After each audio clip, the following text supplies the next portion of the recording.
Okay, here we go. So Lise is going to be our second gatekeeper today, and she's going to take the position of to look at the matter from the reviewer's perspective. Can you see my screen? Yeah, Not not the yet. slide yet, but Okay, let me see. Now? yeah. Yeah. Okay. All right. So let me move to the slideshow. Yeah. Oh, okay. Is it okay? Yeah, that's great. Thanks very much. Sorry, You're, everyone, and you're welcome. thanks for your patience with me. Just to follow up on something that the last point about publishing. I mean, there's nothing stopping anybody from writing a nice article and publishing it for free on ResearchGate or something like that, and making it available to everyone. But the problem with that is indeed that our publication system globally is based on peer review. And that's kind of the part I'm going to focus on in this talk. But and with a lot of overlap with some of the things that Hilary mentioned, so I might be able to skip over some of that, or be a place to go into more detail. But yeah, so I mean, our success in quotes has to do with the review process and peer review. So just to what I had planned to talk about is peer review generally, a little bit about different types of reviewing. So I'm not just focusing on the research article, but the different kinds of research outputs that you might come on. I will focus then on the research article, go through some advice, and I've provided some resources for you at the end. And now, Nazreen, you've got the slides, so you can share this with everything. Okay, so yeah, let's stop here for a minute. Now, I would say that the consideration of the reviewer's role needs to begin before the writing even begins. I mean, that's the ideal version. It's not the reality. A lot of times you have a draft paper and then you decide what you're going to do with it. But in an ideal world, you would have your reader and your publication platform in mind as you prepare your paper. So some of the things Hilary already mentioned was picking the right journal. Where are you wanting to publish this? Is it the right match for your work? Have you considered the scopes? Who will your readers be? Are you submitting to a more general readership in your field, or something a little bit more niche and specific? If it's computational linguistics, then you expect computational background for your readers, which wouldn't be expected in a more general, with a more general linguistic readership. Know what the review process is. That was really useful. The timings that Hilary talked about from the full editorial perspective.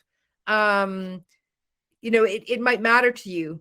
It might matter that, a good journal that has a quicker turnaround for you, at least that you should expect, I think, that within a few weeks, if the paper isn't going to be considered for review. I've heard many stories. They're very unfortunate that somebody's paper's been tied up in the review process with no news for more than 6 months. It's completely, unacceptable. There may be very good reasons. And there have been. I mean, outside of my review role, as the role of an associate editor, had to write to authors to apologize for a delay for good reason, and give them the option of, do they want to hang in there? And that's tricky because you might not want to start again. You might be better off to wait another couple of weeks and go for it. So, what are the submission requirements? It's very useful to know not just what the scope of the journal is, not just what their timeline is, but what do they require for the submission? And these are all things to be thinking about when you're making your selections. Of course, then there's a writing phase. You need to write and revise. Ideally, you would get comments from somebody else, somebody that you might even include as an acknowledgement. It's nice that if you do that as a footnote or something, then the reviewers know that, and they might, if you name the person, they might even already have respect for that person's work and their views, although of course that doesn't mean that you've taken on board all of those suggestions, but it shows that you've given some attention to your paper. And then submit following the instructions. A number of people who don't, I know the instructions can be quite tedious and annoying sometimes, but not following them could lead to rejection. And then there's a whole phase of revising and resubmitting. And I talked over my slides with one of my PhD students who was quite surprised about the requirement to respond. That's something that Hilary touched on, and I've prepared slides later on, but you have to, a good response is going to respond to every point clearly, and make the job of the reviewer easier. I think that's the key thing about the response point, is that you don't have to agree with everything, but you do have to indicate what your response is and what you've done about it is. So I think that's actually applies for anything that you might submit that would go through a reviewer. Okay, let's move on to the next bit. Okay, so here first, I just want to say a little bit about conference abstracts, because I think that even before you're publishing journal articles, you're probably submitting conference abstracts.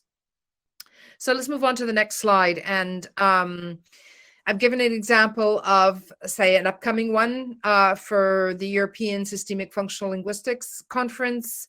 And there's not really that much information here. You need to make sure there's a title.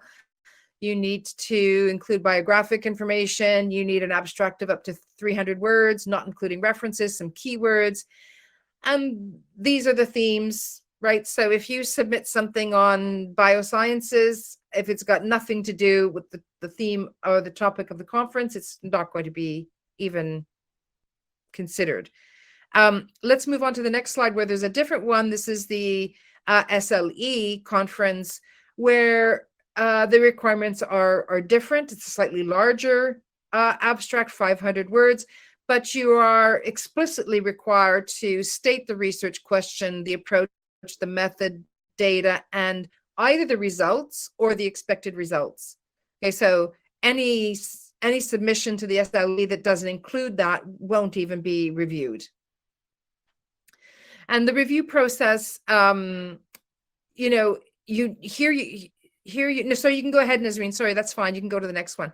Your conference abstract will be reviewed by members of the program committee. So you would know already which people might be reviewing your abstract by looking at the program committee. So you might not know which person has reviewed it, but at least you know who's involved, and you might already know their work or the kinds of things that they're interested in. So this relates to the very first slide. Know what you're writing for. You're going to be presenting at a particular conference. You know what the themes are. You know what the requirements of the abstract are. Follow the instructions carefully. If you're asked to provide expected results and you don't have results yet, don't think that you can just leave that out. You need to specify that. But also here, think about the reviewer. What is that? It was really nice what Hilary had to say about the takeaway message. What makes your work worth listening to? What is the highlight there? But also, I would say, think carefully about whether presenting at a conference is a good use of your time. Conferences are expensive. We talked about the price of paying for a journal article. Going to a conference can be very expensive, depending on where it is. By the time you've paid for a flight, hotel, conference fee, and so on, all that money and all that time, you might just write the paper and get it published in that time. So think about why you want to go to a conference, and whether it's a good use of your time.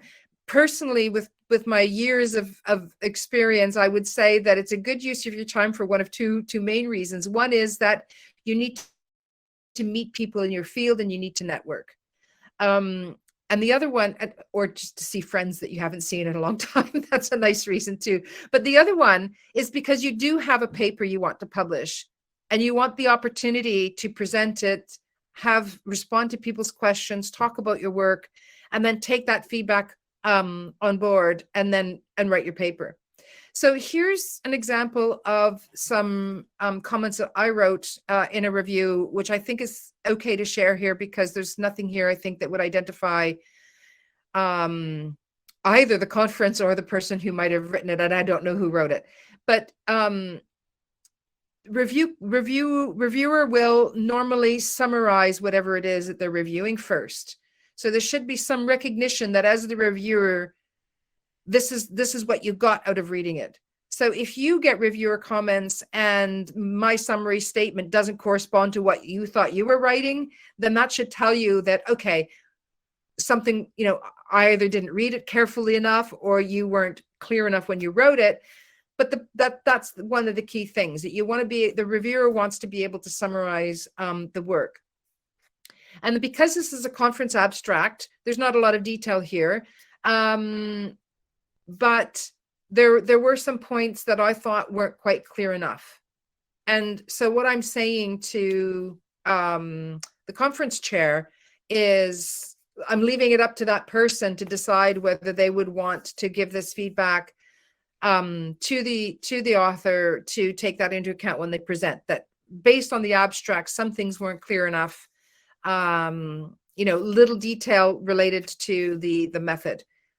I don't remember how long these abstracts, it might have been a very short abstract of 200 words or something like that, and maybe there wasn't space to go into that detail, but those were the things that weren't clear that you would either want, especially if the conference abstract is going to be published, then there might be actually a revised process. It's just that in the conferences that I've been involved in, there hasn't been a lot of revision involved in reviewing abstracts. It's more comments for you to think about as you're preparing your paper. But a lot of the times papers aren't fully written before presentation, and actually that's something I would strongly encourage people to do, is to have a draft paper before they go to the conference. In some cases that you might even want to give somebody to read. You might meet somebody at the conference who might become your critical reader before you submit it. Be able to give you, some comments on a draft before you submit it. Sorry, Nisreen, let's go to the next one. Okay, so how does it work when you're thinking about preparing your paper? Well, depending on the conference, you might get some very useful comments on your abstract, but that I don't think is actually very common. But if you do draft the manuscript and you present it, you can use this as an opportunity to get some really good constructive feedback. And at that point, you might decide whether you want to bring in a co-author. You might find somebody at the conference who's working on a similar topic. You might want to join forces. You might find, you might want to, if you've got a supervisor, you might want to ask your supervisor if they would co-author, if somebody who's more experienced than you.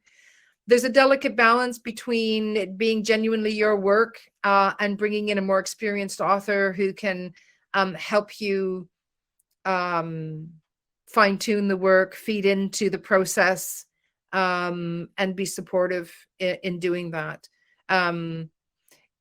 It has to be handled very carefully if it's work that's part of your PhD, because I don't know about in other places, but in the UK, my understanding was always that anything that's in the doctoral dissertation needs to be uniquely the student's own work. So why I would publish with one of my PhD students, it wouldn't be from anything that was going to appear in their dissertation that they would have, but they could publish from that. Hillary might have things to comment on afterwards about that, but that would be my understanding, that I would encourage publishing with students as long as it didn't put anything to do with their doctoral dissertation at risk. Okay, let's move on then to review articles. I'll just very briefly say something about review articles. I always thought this was a good place for people who are new to publishing articles to start, because you're doing a lot of reading, or all reading all the time, and publishing a review can be a really positive thing to do. Now, these are not things that you can just go ahead and do. You do need to kind of find a journal that would be most appropriate, and talk. There will always be a book reviews editor. I've quoted from Lingua here that Lingua doesn't really accept unsolicited book reviews. If you're considering write a book review, contact the book review editor. So most journals, I think, will have this. Get in touch with them, say what you're planning to do, and then get that agreement first. Sometimes book reviews are solicited. I was invited to do a book review. Actually, then what I did was I passed it on to one of my PhD students and mentored them through the process of publishing it. It demonstrates that, you know, it's a way of easing into, I think, the journal publishing process. It's usually a shorter piece, but does give you the chance to really display critical engagement with whatever it is. Good summarizing skills, and good reference to the literature, without too much personal investment of your own work, let's say. So I found what I think is probably a pretty good resource for writing a book review, which is listed here, and you can follow up on that if you're interested. I was just about to click to move forward, Nazreen. Maybe I can get you to do that. Thanks. Okay, and again, just want to say a couple of things about book chapters. So this is a slightly different process, but depending on what demands there are on your publication profile, book chapters can either be a good thing or not such a good thing. So if you're in an environment where having journal articles is the most important thing in the world, then doing a book chapter instead of doing a journal article is probably not a great idea. But certainly within SFL, for example, in a lot of humanities areas, book chapters are really important, often in collected editions that, you know, can become textbooks and, you know, very, very useful volumes. So you get a difference between open invitations and invited contributions. So you might find a call for contributions. Somebody's editing a volume and they're inviting broadly for people to contribute. And then that would mean that there will be a review process, and you would submit an abstract and the editors will decide whether this fits or doesn't fit, whether it's of good enough quality or not good enough quality. And so some people will be unfortunately not accepted for the volume, and other people will begin the process then. And then probably at that point, it goes to the publisher to get a book contract, or maybe the editors already have a contract.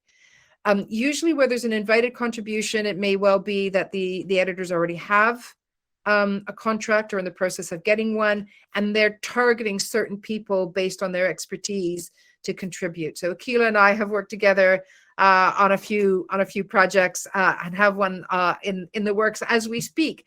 So we know this process quite well. Either way, there's still an abstract stage, and there's still a review stage at the chapter stage. So abstracts can be reviewed. There can be feedback, revisions, some negotiation there. Then the contribution is then either accepted or not accepted. Then you go to the chapter stage. Now this is interesting because there's a lot of variation. The chapter will still be peer reviewed, but it might be there might be a lot of differences depending on the practice decided by the editors. So it might be that the editor is reviewing. It might be that it's being sent out external to review. In some cases, you might have another contributor from the volume evaluating the chapter, and then an external reviewer evaluating the chapter. But there's lots of variation, but it's still the similar sort of process.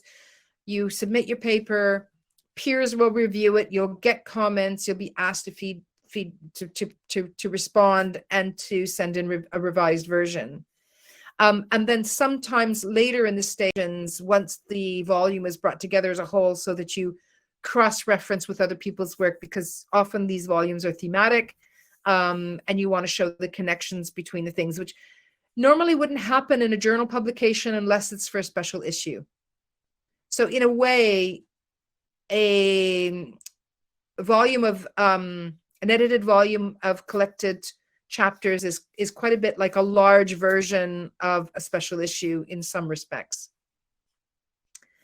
Okay, so here's some comments that a co-author and I received on our a chapter that we've submitted for an edited volume.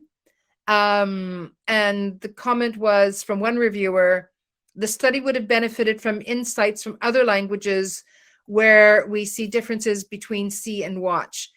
So obviously this is a chapter where we were looking at the verbs see and watch. And I don't, think about whether you think is that a valid request from a reviewer. The chapter is on English. It's on the English verbs see and watch.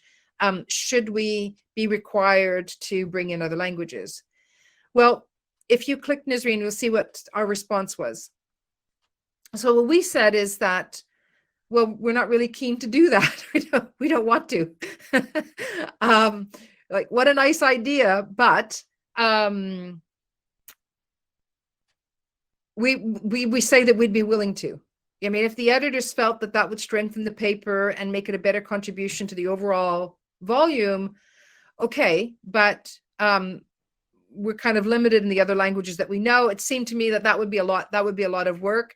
However, there was one paper that was on French, and we thought, well, that's reasonable. I would be able to cope with the French, but it wasn't accessible. I had no way to access it. So I felt like this was a kind of comment that I would like to show willingness to do, but yet there's a few barriers in the way. So somebody would have to provide me with the paper, and the editors who have oversight of the whole volume should make the decision about whether that's a change they would like to see. Of course, there are word limits to these chapters, and an addition of adding a lot of other languages would increase the word count. So in a way, what we tried to do with our response is say, okay, well, we're giving our reasons for why we don't want to do this change, but but we're willing to do them. It's not a crazy request, and the thing is to remember that the reviewers are coming from their own area of expertise, and if you've got a typological expertise, what you're going to want to see in comparative work is evidence from other languages. In any case, the editor accepted that. Okay, so what's being asked for here? One of the reviewers said the paper, I mean, it was a chapter, but okay, the paper states at the beginning that it follows a Hallidayan perspective, but in the conclusion that it follows a functional cognitive approach. The two are not the same thing, and the approach followed is almost entirely the latter. This is not to say that a functional cognitive approach can't be used to provide insights into the Hallidayan approach, far from it. But if this approach is to be adopted, it will require better phrasing and more work. Okay. The term we actually used was cognitive functional, but it doesn't matter. It's the same thing, and misreading, I suppose. So we have to work out, okay, what are they really saying? But keep in mind that we've got two sets of review comments. So here's, Nisreen, if you click, here's what we said. In fact, the other reviewer had said that we weren't cognitive enough. So we said we use the term cognitive functional to reflect how our approach combines Hallidayan linguistics with aspects of cognitive linguistics. But we take the position that both are broadly functional in any case. However, referee 1 seems to be saying we've not been Hallidayan enough. Referee 2 is saying we haven't been cognitive enough. We wonder if we maybe have the balance right. But again, we're deferring to the editors to make the final decision, because we thought that, okay, what this does tell us is that we haven't been clear enough. We've taken for granted that the reader will just glean what we meant by the way we wrote the paper, but we need to be a little bit more careful to make sure the reader's on board with us. So we accept that we needed to make revisions to make our position really clear, and to make sure that from the beginning to the end, we're talking in the same way about our approach. But because the use of cognitive isn't really important to the paper, we volunteered to get rid of it from the title if that was needed. So that's the response that we sent back. The editor was happy with the changes that we made throughout to make this very clear, and was happy for us. Oh, actually, I don't remember if we got rid of cognitive in the title now or not. That was kind of not really a very important point. But I'm just trying to illustrate that part of the response to the reviewer is making sure you understand what they're asking for. And it's really worth thinking about the two reviewers. Hilary mentioned that very often the reviewers won't agree. They won't have the same take on your work. And you have to kind of find the middle ground and navigate that. Okay, let's move on. Okay, so another comment was, for example, I would have liked more examples to support or illustrate the theoretical evidence given in section 2, and the discussion of the results in section 4, and more context needed for the examples to follow the interpretation. So how would you respond to that? Well, that seems very, very reasonable, right? So Nazreen, if you click, you'll see we added more examples throughout as noted in the paper. So remember Hilary said, like, don't just say done when you're responding to the reviewers. We've said we've done it, but we've also said that they'll be highlighted in the manuscript. It will be obvious. You don't have to go looking for it. They've been highlighted, they'll stand out. That could be with yellow highlighting, that could be with blue font, but it will mean visually the reviewer or the editor who's checking the revisions will quickly find exactly the matching up of the comments with what happened to the manuscript. Okay. So reviewer reports and author response these reviewer comments give you the opportunity to see how your work has been interpreted by the reader. So Hilary mentioned, don't let that initial reaction, the reviewer didn't understand. I might feel like that, they didn't understand what we were saying about cognitive functional approach, but what that really means is that I wasn't clear enough. I didn't explain it clear enough. The reader isn't inside your head and can't know what you've taken for granted and what you assume is going to be interpreted. So when left just with the manuscript, do they get the message that you intended? The reviewer's response to your paper is an opportunity for you to have evidence of that interpretation. But it's really an opportunity to clarify and strengthen your work. I've given you some examples of the kinds of comments that we got. Some of them were actually quite hard to work through, and I didn't show them because they were so long. I didn't want to take up too much time, but they can be quite frustrating to work through. But I always feel that the paper's better for having done it. Like, it takes time and you have to work through it. And I might have even consulted with other colleagues about the best way to deal with whatever the issue was. But I'm very confident that in doing the revisions, it's a better piece of work. It's clearer, it's stronger, more robust. It feels good when it's done.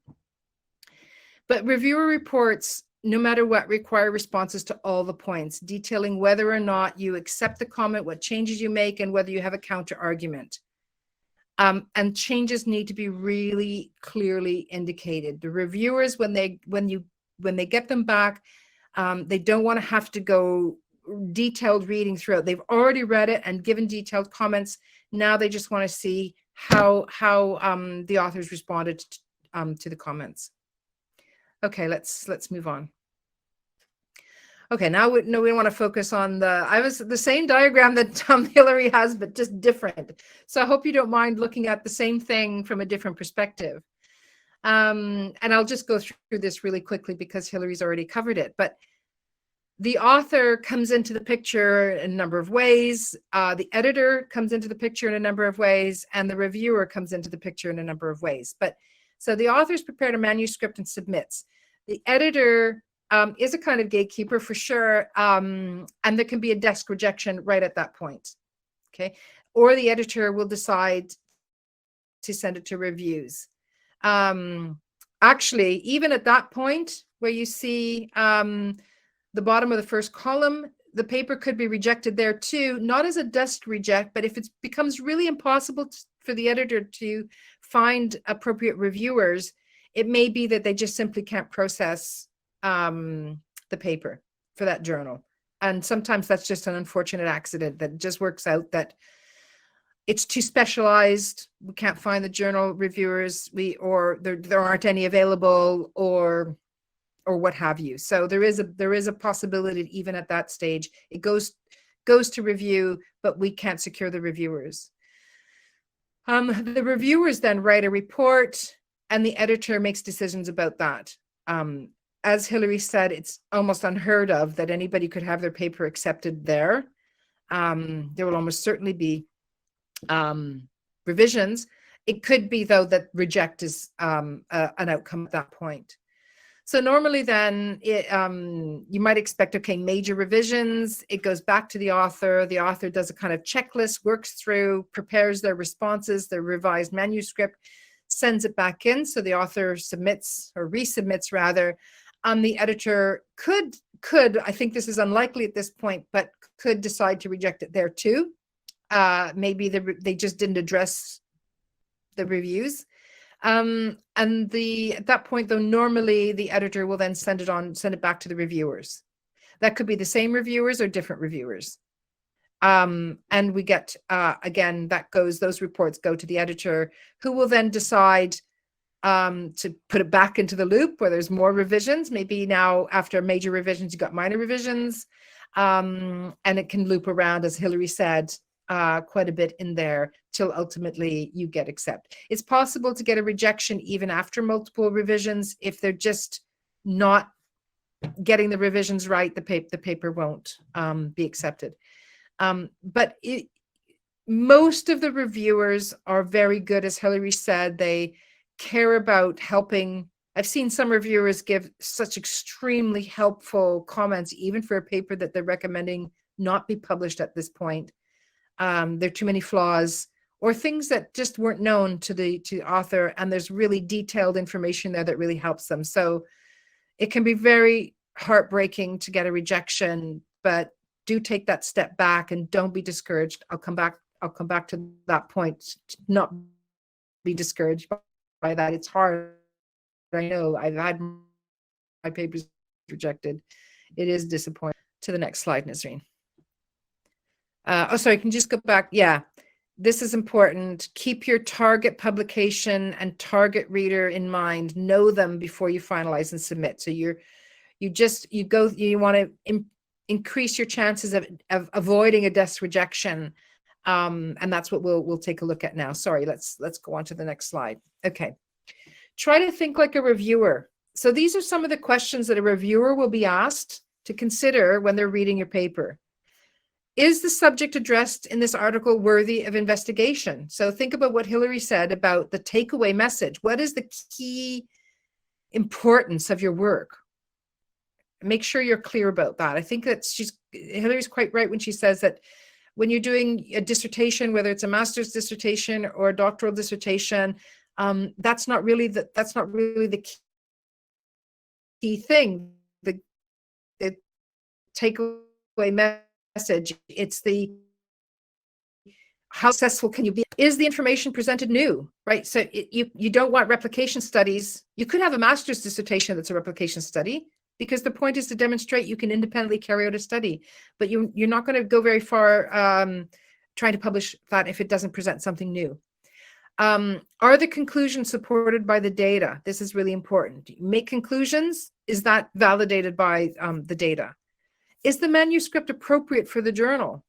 Will the readers be happy to have this article in their subscription?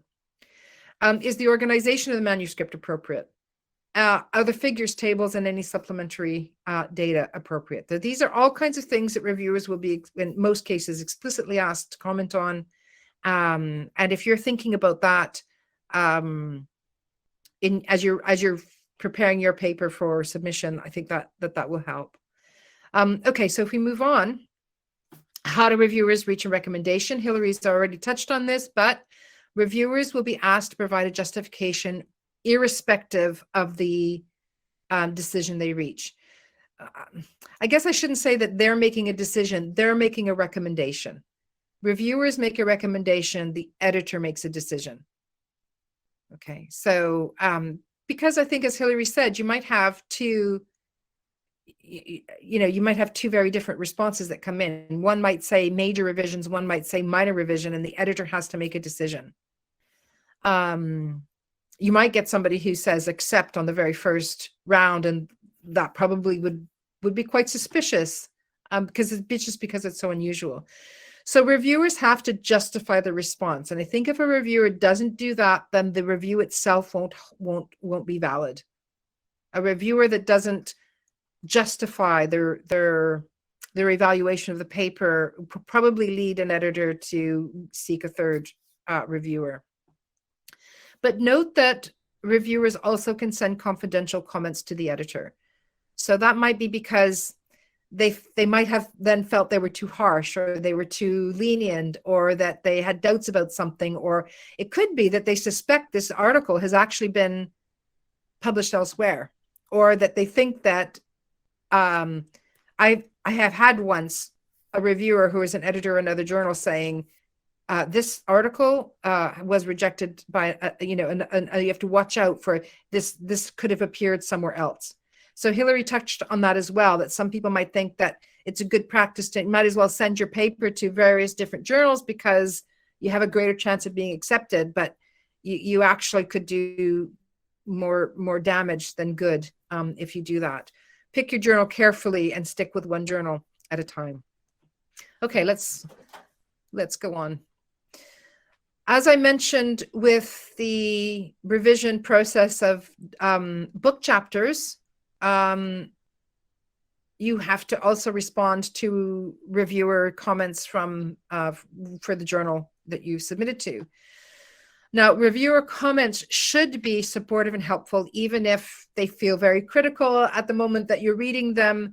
It doesn't always happen. And I think it's good work by the editor to try to protect the author as much as possible if somebody's been a bit harsh, or maybe, I don't know, said something that wasn't very helpful.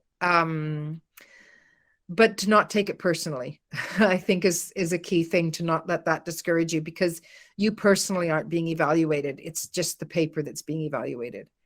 But you do have to address each comment, and you have to indicate clearly what's been done in the manuscript. And that's not with track changes. It's got to be with some kind of easy to read indicator. Okay, it's very difficult to read a manuscript that's full of track changes. It's a nightmare. Okay, let's have a look at what, I don't remember what I put on the next slide. Okay, so actually, yeah, so here's comments from a journal article that a paper that I wrote. So one reviewer said, okay, line 121, at this point still, doesn't Kulikover say anything about antecedents, and to what extent is quote unquote other environment a technical term? Okay, so this is in our report back to the as a response to the reviewers. Thank you for this thoughtful question. We've made the following revisions in the manuscript. In line 120, we've added Kulikover 1972 sheds light on grammatical and semantic characteristics. So we've added a citation. We're saying here, this is what we've done. This is the line we've done it on. And in the manuscript, that will also be in blue font. So if the reviewer gets this, or the editor wants to scan really quickly to see that it was done, they will be really easy to find. And then also on line 123, outer environment is not a technical term used by Kulikover, so we've replaced it with local environment or co-text. So we've said exactly what we've replaced it. And again, in the manuscript, it's going to be highlighted in blue font, the same blue font as here, so that can be matched up really quickly, because the second round of reviewing is quite different from the first round of reviewing. You still have to review the manuscript. You still need to make sure, as the reviewer, that it meets all the standards that the journal requires, and is in scope, is et cetera, but you're also checking against the comments and the response, and checking that in the manuscript. Okay, well, what if your manuscript is rejected? Well, don't lose heart, don't give up. This is both, we're in sync, Hilary and I, about this.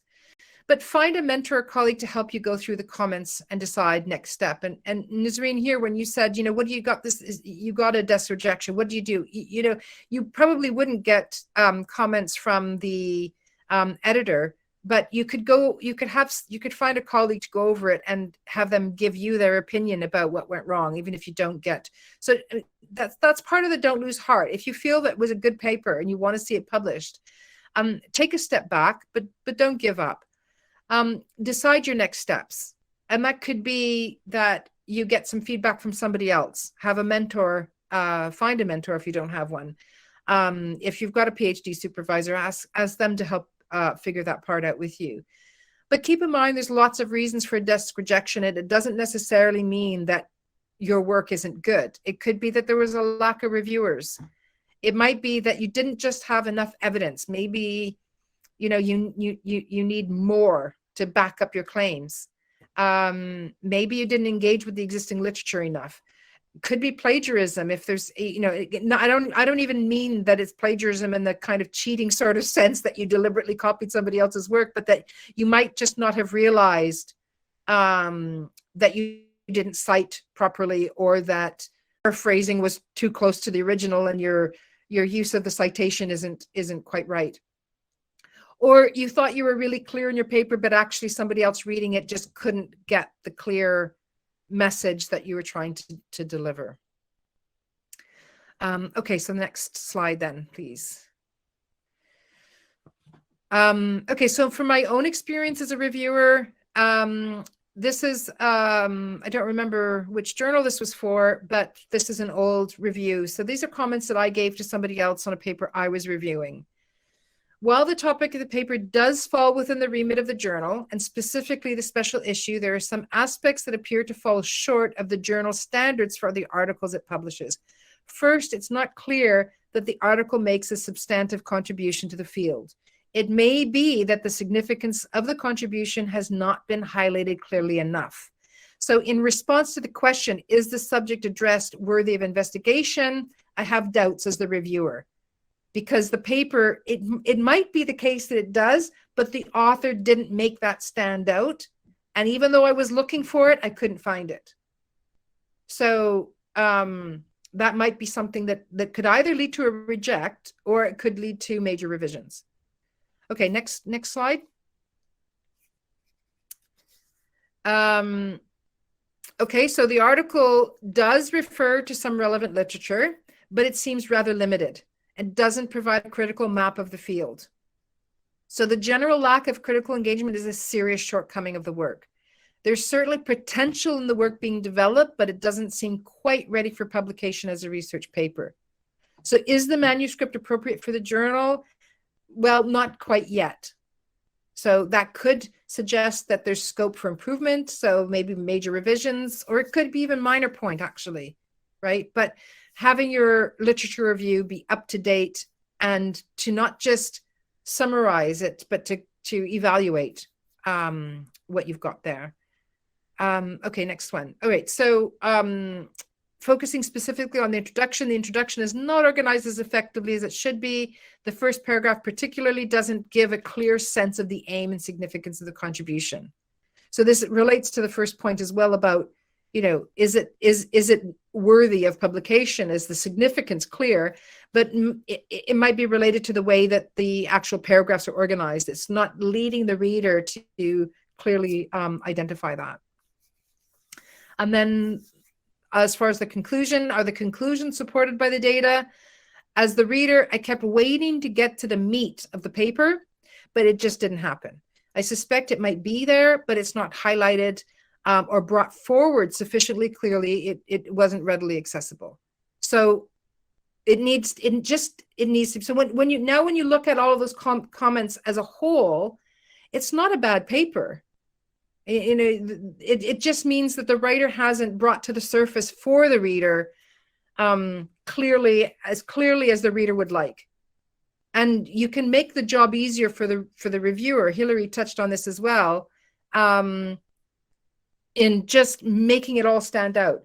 So in a way, in reviewing the paper, I felt that, you know, it was worthy, but it didn't highlight clearly enough. So sometimes it's really just about the academic writing, because we might make assumptions that are obvious. I did it, as you saw in my own chapter. It just wasn't clear enough. So somebody who hasn't been part of the ongoing discussion and development of the paper comes to the naive reader, it just doesn't jump off the page. And you need to find the ways and the phrasing to make it, and the organization to make it jump off the page.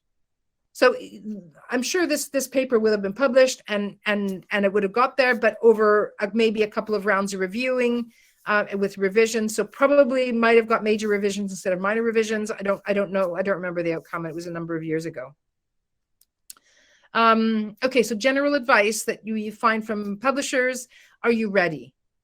So this is from Elsevier's description of a good manuscript. Is it in scope? Remember what we were saying before, and Hillary's comment on this. Know what the scope of the journal that you're targeting is. What kinds of papers are they looking to publish? Does it fit? Investigate your journals. Find out the aims and the scope. Accepted types of articles. Some journals have a variety of types of articles that they'll accept. Who's the readership? What are the current hot topics? Read some of the papers. Get a feel for the kinds of articles that this journal publishes. Does your manuscript adhere to publication ethics? Have you avoided plagiarism? And this is difficult because you kind of need to make sure you understand what is meant by plagiarism, because it's not just that I've knowingly copied somebody else's work. It's broader than that, the other voices that appear in your text are duly accounted for. Avoid multiple publications of the same work. So never submit your manuscript to more than one journal at a time. Cite and acknowledge others' work appropriately. Only list co-authors who make a major contribution. We could maybe say more about that if you've got questions about that. But and every journal will have its own guide for authors. It's important to read that and, to be able to follow those instructions. Okay, sorry, Nisreen, can we go to the next one, please?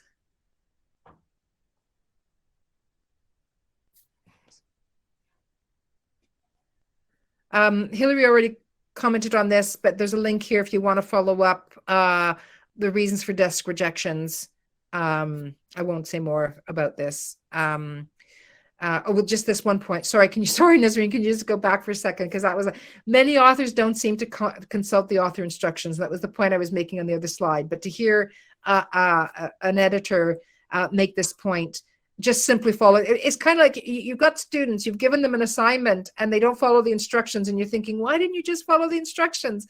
You would have had such a better mark. It's kind of that sort of thing. We're all guilty of that. We're busy, we're under lots of pressures, we might be rushing, but it's worth taking that time to just make sure you check against the guidelines. So, sorry, let's go ahead to the next slide. So this is just a summary of the things that we've already said, but do your homework before you submit. Does your topic meet the aims and scope of the journal? Know what the processing time is. Some journals, have a really long processing time, but it might be very important for you to publish in that journal. Find out. What's the rejection rate of the journal? Is there a fee? And know about what it means for there to be a fee. What's the open access policy? Can you make a preprint copy available online? Find out these things. And then just to end with a few points. I didn't know about this, but in preparing for this talk, I discovered that Elsevier has a postdoc support program. You can find out more about it with this link. I'm sure Nisreen can send anybody who's interested these slides, but you have if you don't have an affiliation after you finish your PhD, you can still have access through this program, which you have to apply for.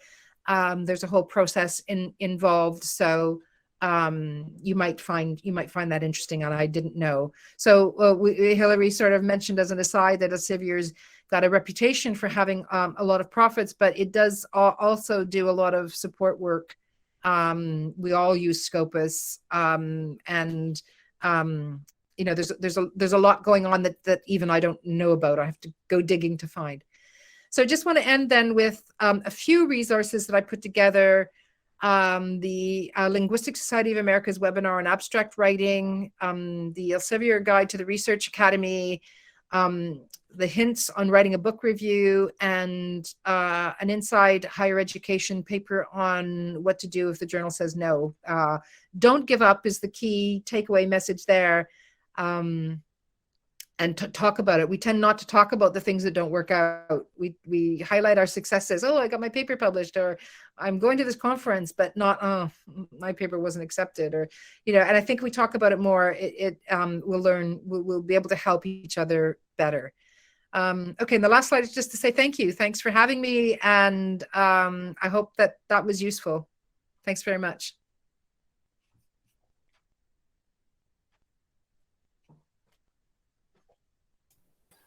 Well, thank you very much, Lise, for this wonderful presentation as well, and for the tips and all the points that you went through. Like, I guess most of the people present here, at least a good number of them, have been through the process itself, either of writing for publication or writing. So the comments you gave perhaps do not only fit for those who are interested into publishing, but they can also serve for any kind of academic writing, like at the MA level or the PhD dissertation itself. They fit in all of these respects. So now we open the floor to some questions. Please, you can raise your hands. I hope I can see many of them. I'm going to take the first round of questions. We start first with Professor Akila Salemi. Thank you, Nasreen. You can give the floor to guests, please. Okay, I saw that's the only hand I could see. Oh, I think I saw other hands anyway. I can okay, Hanan Johani, please. Yes, thank you all for the presentation. It was really, really helpful. I want to ask a question. Like, if I just want my research to be available for everyone, regardless of, like, I'm publishing it in a prestigious journal or not. So what is the best case scenario for that? Is it in ResearchGate? But if so, how can people cite it if they do want to cite it? Thank you. Yeah, I guess the popular option is ResearchGate. I guess it would be cited as an unpublished manuscript. I haven't actually noticed whether ResearchGate papers are showing up in references, and I don't know how it would be viewed actually. So I have a bit of, I'm not sure how well received it would be. Let's say somebody else cites it in a journal article, would that be okay? Yeah, I don't know about that, but yeah, I mean, lots of people do put, say, their master's dissertation or draft papers on ResearchGate seeking comments before publication. You know, there's lots of options. I'm not so sure, maybe Hillary knows better than me, or anybody else here actually, what happens about citing it. I'm guessing it would be cited as an unpublished manuscript. I think probably we wouldn't welcome in a journal article a reference to an unpublished paper. But if it was a dissertation or a thesis, you could put it in as saying that it's a unpublished master's thesis or a master's, and then that's fine.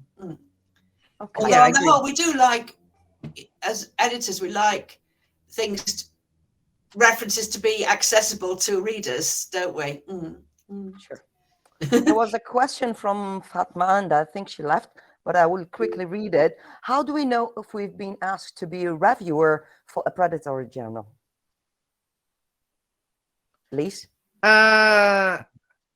Well, it's sort of the same way I guess you would know if you've been asked to submit to a predatory journal, that, you know, if I wouldn't say yes to reviewing for anybody if I don't recognize the journal as one that's part of my field.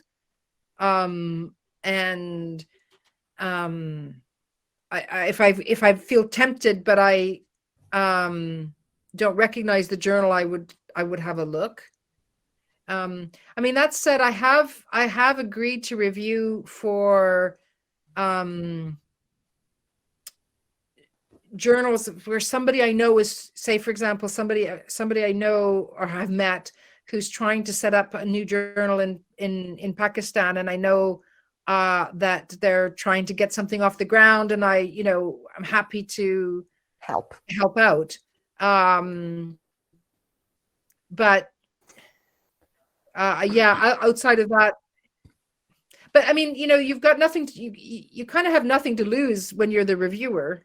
If you want to do the review, if you think that the topic is interesting for you, I mean, because you don't get paid for reviewing, but what do you get out of it? You might get a topic that you're actually interested in. I mean, you'd hope that you aren't reviewing anything that you're not interested in. So it might still be a good paper. And if it's not a good paper, you probably can tell by the time you get to the end of the introduction. So I don't know. I mean,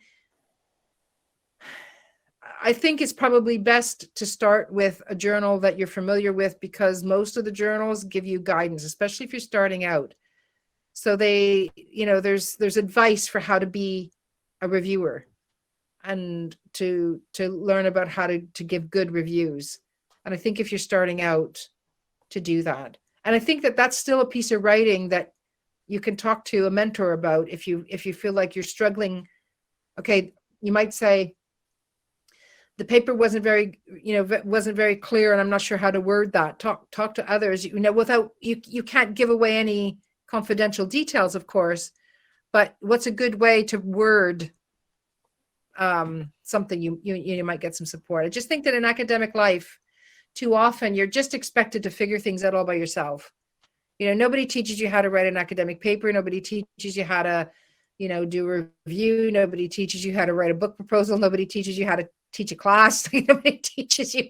You kind of have to, it's not for the faint-hearted. You have to figure it all out by yourself. But I do think that the more supportive we can be with each other, the better. But we do have to be careful for those predatory journals that are trying to make money, I guess, without any care for the people who are involved, which is sad.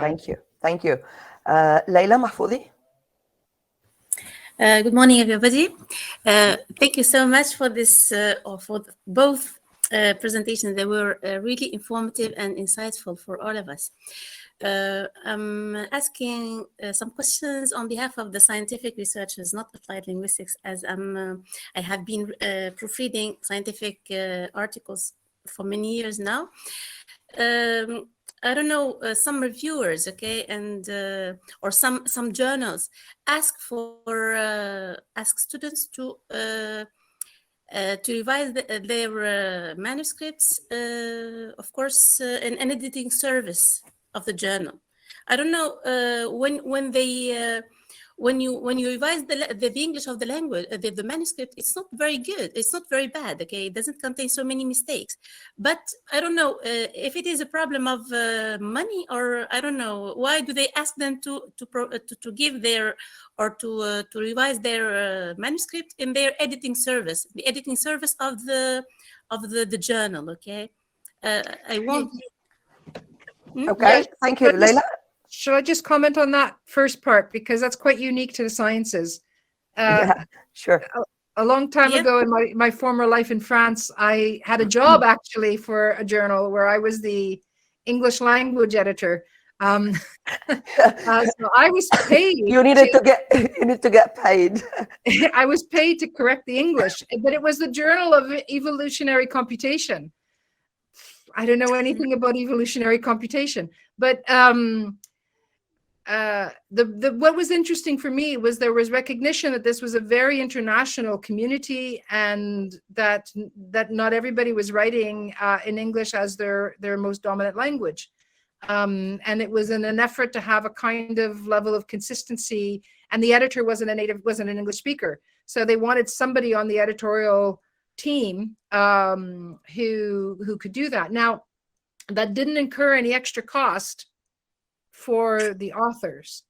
Actually, it's, And I don't know whether you mean that they want them to go through an editorial service that will cost the authors money. yeah, it's an editing service for language revision, for proofreading, and they pay so much money. Okay, and Yeah. even if when they return back the manuscript, it doesn't contain so much revision, if you want. Okay, they change some words in each paragraph, but they pay 700 dinars or 800 dinars. Of course, it is paid by the laboratory. It's okay, but it is so much. Okay, without making so much revision, if you want. Okay, I don't know. Okay. Yeah, I say GEP offers a proofreading service which you pay for, but it's not. You're not obliged to use it. It's a service that they will offer. I don't think very many people use it, to tell you the truth, because they find that they can get that support elsewhere. But I'm just surprised that you're saying it's compulsory for you to use this. No, it's not compulsory. Actually, okay, when we revise the manuscript, when we revise the English language of the manuscript, it is okay, it's good. But they ask for that, okay, and they keep rejecting sometimes, okay? They Right. keep rejecting, if you want. So okay? you don't have to use that service. You don't have to use that service, but they're not happy with the language as it stands. So you could go elsewhere. You don't have Actually, to. when they finish at the end, okay, the student provide them with his manuscript, and they make some changes, but they are not. I don't know. Okay, some changes, some minimal changes. Okay, I don't know. If they're happy with that, then you know. Okay, thank you. We give the floor to Yasmin for one brief question, please. So keep our questions brief. Thank you, Yasmin. Then will be Faten. You're muted, Yasmin. We can't hear you. Okay. No. So Okay. I would like to thank both Dr. Nessie and Dr.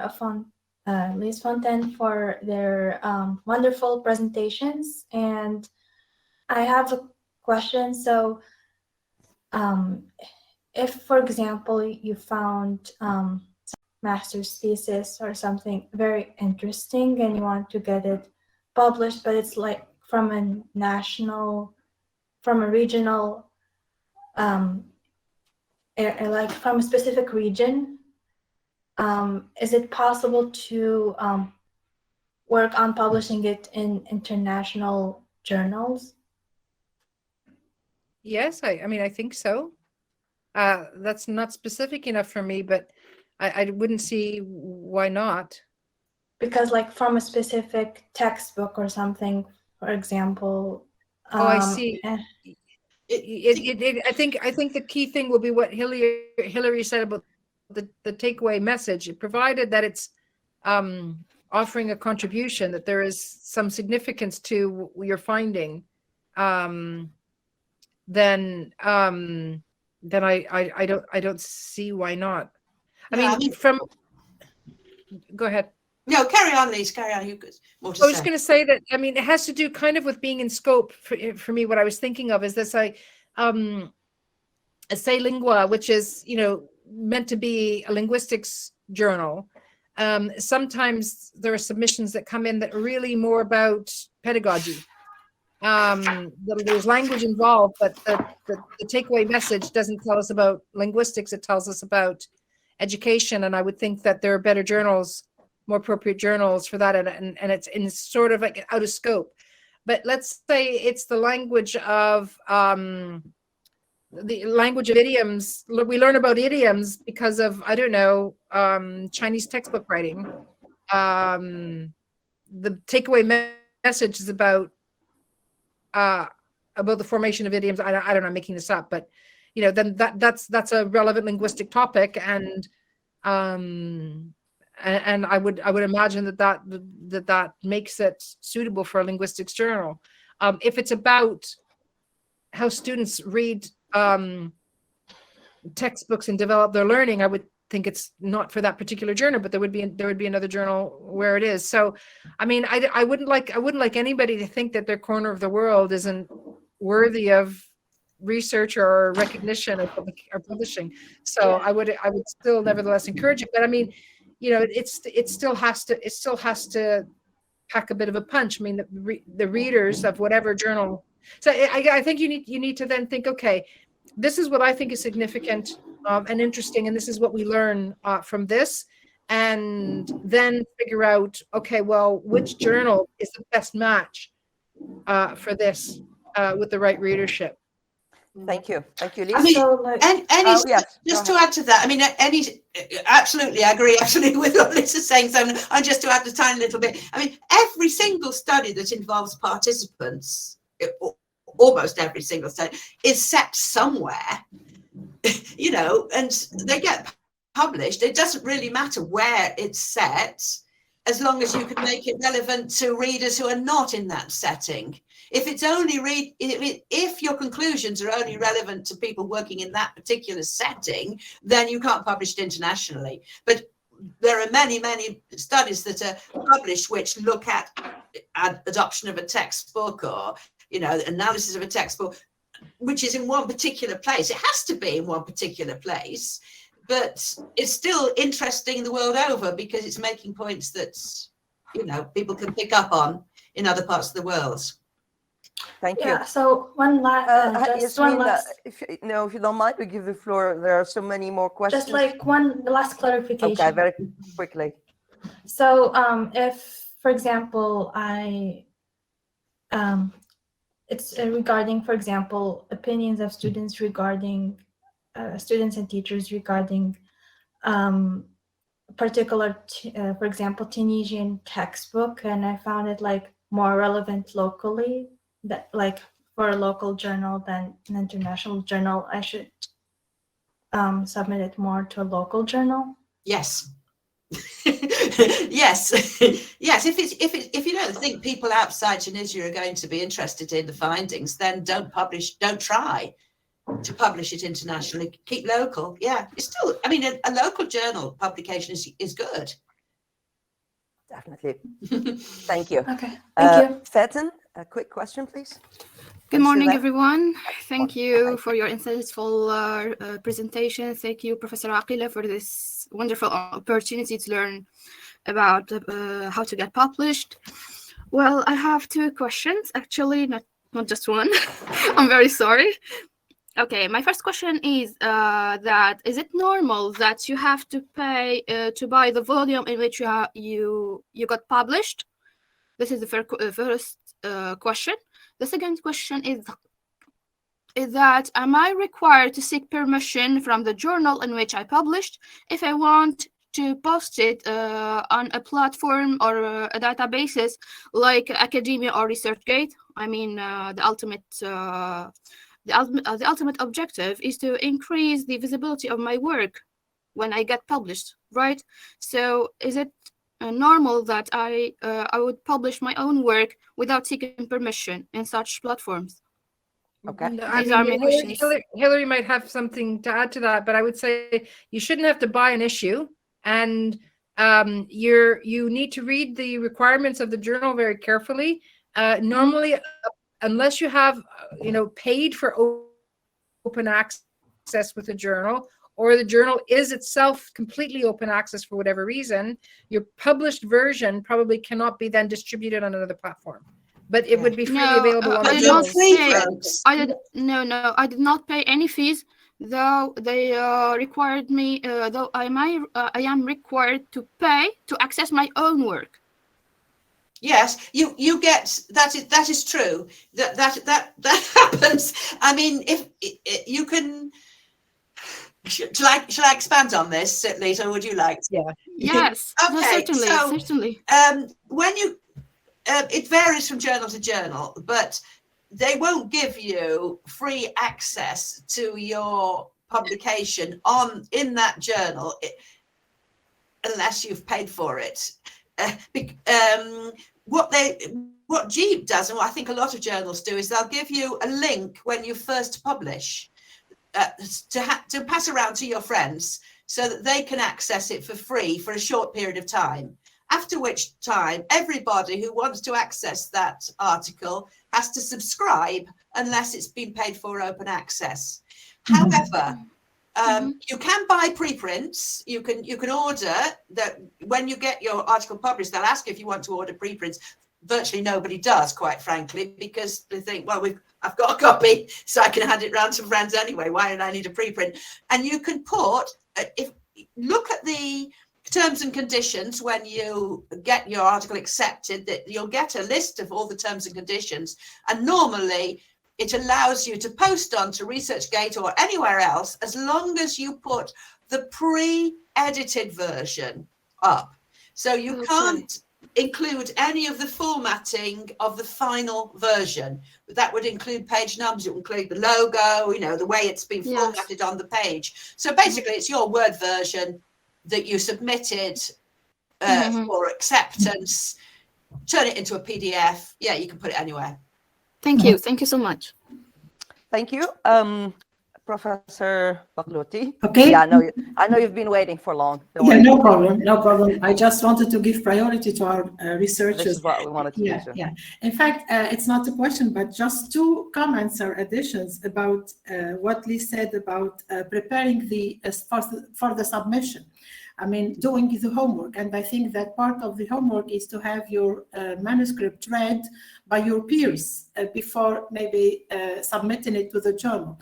This can have you this outside look at the manuscript and help you maybe identify areas where you think it's clear, but it's not clear for readers. So I think, and this is a tip, if you like, an additional tip, have your work read by other members in the laboratory, in the research group, before submitting it to the journal. That's one.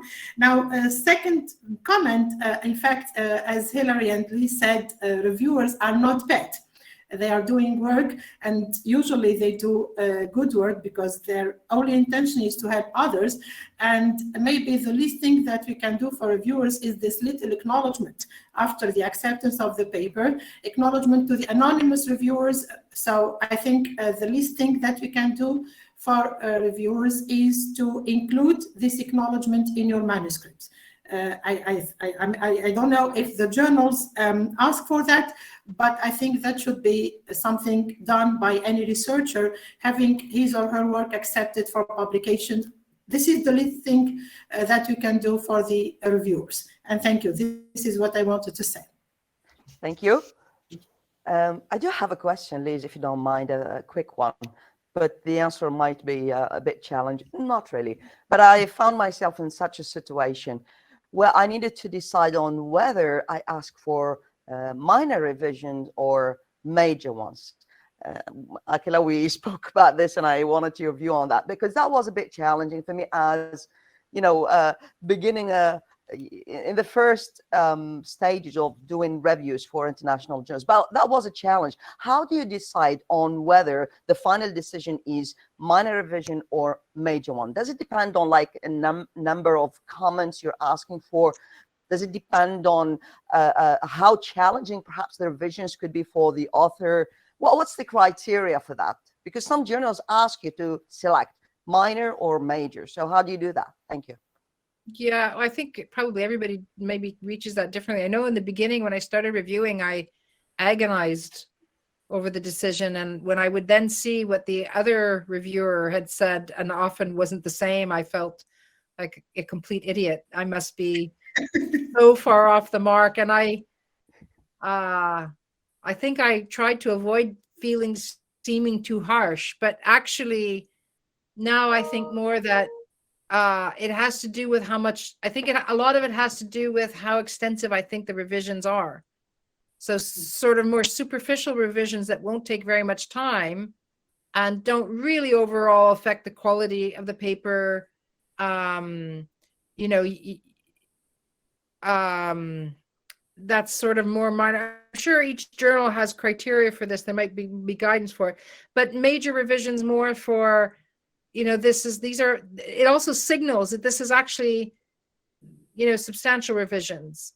You know, that, yeah, I don't know. I guess I'm not giving a very good answer. I think it is tricky to decide, but I think authors will engage with their comments differently, whether they're major or Yeah. minor. Do you Absolutely. think? Do you think so? I mean, I think you needn't worry too much about it, quite frankly, because the comments, the revisions are the revisions, and they've got to do them whether they're major or minor. And they will. The tone of the what the reviewer says is what will guide the author. So I don't actually. I mean, it's not like with a PhD viva. I don't know if you've got the same system in Tunisia where it's major or minor corrections that will affect how long you've got to do it, and whether external examiners involved, or we get another viva. It's nothing like that. You've still got the same amount of time, whether it's major or minor. So it really, I don't think you need worry too much about whether you say. I mean, there's a fine distinction.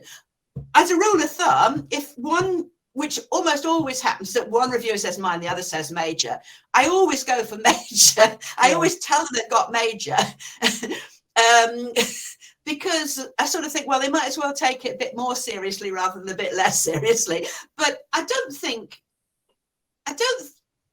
they should. I don't think the author should worry too much whether it's called major or minor, because what matters is whether they can make the revisions as required.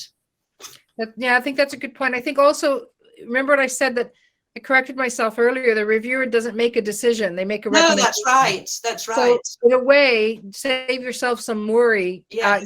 Go for major if you've got doubt, and let this be the concern of the editor, who will have sight of both both sets of reports, and decide. And the editor might actually.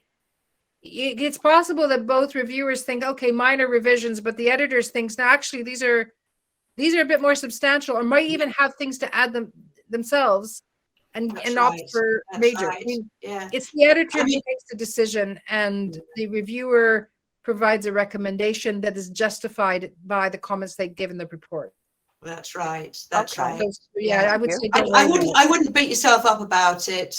Some reviewers are consistently very kind, and some reviewers are consistently go for the worst case scenario. But when you read the reviews, they're making exactly the same comments. So I wouldn't worry about it. Thank you for all those who asked for the slides. If you need the slides, please write to us on our email address, and we'll happily send them to you. Professor Nassi, would you please, if you don't mind, send us your slides? You can send it to me, and I would share. Do you want them? Mine have got animations, so I won't make a PDF version. No, just a PDF version. I mean, if we can upload the recordings on the YouTube channel, if you don't mind, Lise and Hilary. So the recording of the session, can we share this? If we can share that, so yeah, you can share it. I don't know how to upload it, so you do it. So for those who would love to have the slides, please write to us. We will respond with an attachment, attached document of the slides. There was, I think, one last question. I know we're running out of time. I'm really sorry for this, but this topic is so interesting that so many people have questions, and I had like a long list of questions, and actually I suggested it because this is something that we need to learn about, and we need to consider if we intend to have a career in academia. Mayed asks a very quick question: what's the difference between the article status changing from checking process to pending recommendation? Are you still there? Why do I have? Hello. Yes. Who? Hello. Who's still there? The screen is frozen. But Hilary, I don't know if you understood the question, but maybe that. I don't understand the question, quite frankly. I don't understand the difference between. And then I couldn't really understand what the two things were. Yeah, difference. It's in the chat, Hilary. Checking process and pending recommendation. Checking process. Hello. And pending recommendation.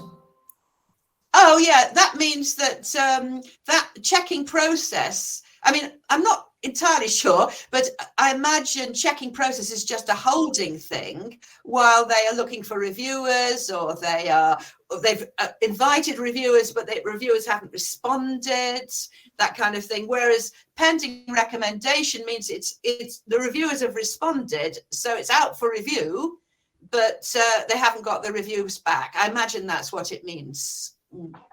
Okay. Okay.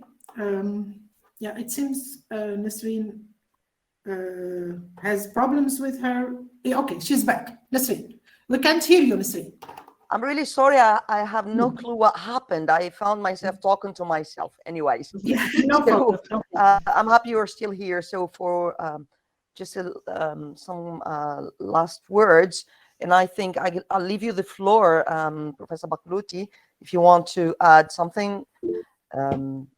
This is it. I think we thank again Professor Lise Fontaine from Cardiff University, Professor Hilary Nesi from Coventry University for the amazing job they did today, the very interesting presentations, the tips they gave, the do's and don'ts, and I guess I hope that the participants found them helpful, whether they are at an early stage career or even for senior, researchers. It's always helpful to get insights from experts in the field, even if you are an expert yourself. So welcome everybody. Professor Nesi will keep you updated with any incoming events, perhaps the most important of which could be next year's Systemic Functional Linguistics Congress, which will be held in Tunisia, and for which we will be the main organizers together with our partners in Tunisia and worldwide. So it would be an opportunity to have you and Professor Fontaine amongst us. You're most welcome. In person, absolutely. We really hope so. Some sunshine. Yeah, hopefully. So thank you all. This is it. Enjoy your weekends and have a nice lunch. Professor Debed, Professor Damak, everybody, thank you for being here and for joining us. Have a nice day. Thank you. Bye-bye. See you next time. Bye. Thank you. Bye. Thank you.